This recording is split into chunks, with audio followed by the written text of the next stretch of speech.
Hi hello నమస్తే, నేను మీ శ్రీలతనే. Welcome back to Kalyanshri. ఇవాళ ఒక మంచి ఇన్స్టెంట్ వడ రెసిపీని చూపించబోతున్నానండి. ఎలాంటి పప్పులు నానబెట్టుకోకుండా, పిండి రుబ్బకుండానే చాలా సింపుల్గా, ఈజీగా, ఎంత ఉడికించిన అన్నం కనుక మిగిలిపోతే చాలా కొద్దిగా అన్నం ఉంటే చాలండి. ఇన్స్టెంట్గా అప్పటికప్పుడు క్విక్గా చేసుకునే ఈ ఇన్స్టెంట్ వడ ప్రిపరేషన్ ఏంటి, ఏ విధంగా ప్రిపేర్ చేసుకోవాలనేది చూపించబోతున్నానండి. నేను చూపించే ఈ కొలతల్లో కనుక చేసినట్లయితే పైన క్రిస్పీగా, లోపల గుల్లగా, చాలా టేస్టీగా, ఆయిల్ అనేది తక్కువగా పీల్చుతూ చాలా టేస్టీగా ఉంటాయండి. కరకరలాడే ఈ వడ ప్రిపరేషన్ ఏంటి, ఏ విధంగా ప్రిపేర్ చేసుకోవాలో వీడియోని స్కిప్ చేయకుండా చూసినట్లయితే మీరు కూడా పర్ఫెక్ట్గా చేయగలుగుతారండి. సో లేట్ చేయకుండా మరి ఆ ప్రాసెస్ ఏంటి, ఏ విధంగా ప్రిపేర్ చేసుకోవాలనేది వీడియోలోకి వెళ్ళిపోదాం. ముందుగా మిక్సీ జార్లోకి 1 కప్పు వరకు ఉడికించిన రైస్ని తీసుకున్నానండి. అలాగే దీనిలోకి 1.5 స్పూన్ల వరకు పెరుగుని వేసుకుంటున్నాను. వాటర్ అసలు వేసుకోకుండానే ఈ పెరుగుతోనే దీన్ని ఇక్కడ చూపించిన విధంగా ఫైన్గా గ్రైండ్ చేసేసుకొని, ఆ తర్వాత ఒక 2 పచ్చిమిర్చిని, 4 వెల్లుల్లిని కచ్చపచ్చగా దంచుకొని రెడీగా ఉంచేసుకున్నానండి. ఇలా గ్రైండ్ చేసుకున్న ఈ రైస్ని ఒక బౌల్లోకి ట్రాన్స్ఫర్ చేసేసుకున్నాక ఇప్పుడు సన్నగా తరిగి పెట్టుకున్న ఒక ఉల్లిపాయని వేసేసుకుంటున్నానండి. అలాగే ఒక రెమ్మ కరివేపాకును, కచ్చపచ్చగా గ్రైండ్ చేసుకున్న పచ్చిమిర్చి పేస్ట్ని కూడా దీనిలోకి వేసేసుకొని, గుప్పెడంతా కొత్తిమీర, పుదీనాను కూడా సన్నగా తరుక్కున్నది వేసేసుకుంటున్నానండి. ఇలా కొత్తిమీర, పుదీనా వేసేసుకున్నాక ఇప్పుడు దీనిలోకి 2 స్పూన్ల వరకు బియ్యపిండిని వేసుకుంటున్నానండి. బియ్యపిండి వేయడం వలన ఆయిల్ అనేది తక్కువగా పీలుస్తాయి, అలాగే ఇవి క్రిస్పీగా వస్తాయి. ఈ రైస్కి బైండింగ్ లాగా ఉండేసి వడ షేప్ ఇవ్వడానికి ఈజీగా ఉంటుందండి.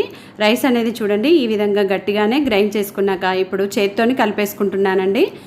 ఆ తర్వాత ఇప్పుడు దీనిలోకి టేస్ట్కి తగ్గట్టుగా సాల్ట్ని కూడా వేసేసుకొని ఇదంతా కూడా బాగా కలిపేసుకోవాలి. మీకు ఒకవేళ గట్టిగా అనిపిస్తే కొంచెం వాటర్ని చిలకరించుకున్నట్లయితే సరిపోతుందండి, మరీ ఎక్కువగా వేసేసుకోవద్దు. ఇక్కడ చూపించిన విధంగా ఈ కన్సిస్టెన్సీలో ఉండేలాగా చూసుకోండి.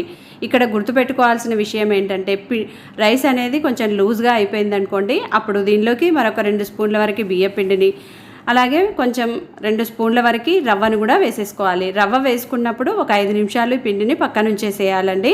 ఆ తర్వాత చేతికి కొంచెం వాటర్ని అప్లై చేసుకొని ఇలా చూడండి ఇక్కడ చూపించిన విధంగా గారెల్లాగా అయినా చేసుకోవచ్చు, లేదంటే మధ్యలో హోల్ పెట్టేసి ఇలా మేదు వడల టైప్లో అయినా ప్రిపేర్ చేసుకొని అన్నీ ఒక ప్లేట్లోకి తీసి రెడీగా ఉంచేసుకోవాలి. ఆ తర్వాత ఇప్పుడు డీప్ ఫ్రైకి సరిపడినంత ఆయిల్ని ఇలా వెడల్పాటి ప్యాన్ తీసుకొని ఆయిల్ని బాగా వేడి చేసుకోవాలి. ఆయిల్ అనేది బాగా హీట్లో ఉన్నప్పుడే స్టవ్ని హైలోనే ఉంచేసి ఈ ఆయిల్కి సరిపడినన్ని ఒక్కొక్కటిగా వేసేసుకోవాలి. అన్నీ ఒకేసారి వేసుకోకూడదండి. స్టవ్ని హైలోనే ఉంచేసి ఒక్కొక్కటిగా వేసేసుకున్న తర్వాత ఇలా చూడండి వెంటనే కదపకుండా ఇవి కొంచెం కలర్ చేంజ్ అయ్యేటప్పుడు స్టవ్ని మీడియంలోకి ఉంచేసి రెండో వైపుకి టర్న్ చేసుకొని క్రిస్పీగా అయ్యేంత వరకు, మంచి కలర్ వచ్చేసి క్రిస్పీగా అయ్యేంత వరకు ఫ్రై చేసుకోవాలి. మంచి కలర్ వచ్చేసిందంటే ఇవి లోపల వరకు చక్కగా ఫ్రై అయ్యాయి అన్నమాట. ఇక్కడ గుర్తుపెట్టుకోవాల్సిన విషయం ఏంటంటే మనం రైస్ని గ్రైండ్ చేసుకునేటప్పుడు లూజ్ అయిపోయింది అనుకోండి, అప్పుడు బియ్యపిండితో పాటుగా 2 స్పూన్ల వరకు బొంబాయి రవ్వను వేసుకుంటే వాటర్ని అబ్జర్వ్ చేసుకుంటుందండి. రవ్వను కలుపుకున్నప్పుడు ఒక 5-10 నిమిషాలు పక్కన ఉంచేసుకోవాలి.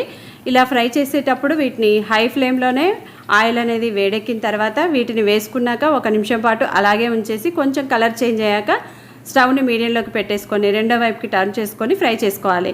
ఇలా చూడండి ఈ విధంగా కలర్ చేంజ్ అయిందంటే లోపల వరకు చక్కగా ఫ్రై అయ్యాయి అన్నమాట. ఇప్పుడు వీటిని సర్వింగ్ బౌల్లోకి తీసుకుంటున్నాను. ఇంతేనండి, మరి రైస్తోని వడని ఇన్స్టెంట్గా ఎలా ప్రిపేర్ చేసుకోవచ్చో చూశారు కదా. నేను చెప్పిన ప్రాసెస్లో కనుక వీటిని ఫ్రై చేసినట్లయితే ఆయిల్ అనేది తక్కువగా పీల్చుకుంటూ కరకరలాడే వడ అనేది రెడీ అయిపోతుందండి.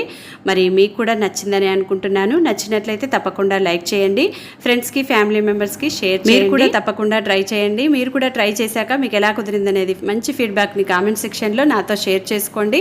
మరిన్ని ఇలాంటి టేస్టీ రెసిపీస్ కొరకు మన ఛానల్ని సబ్స్క్రైబ్ చేసుకోండి. Thanks for watching. See you in next video.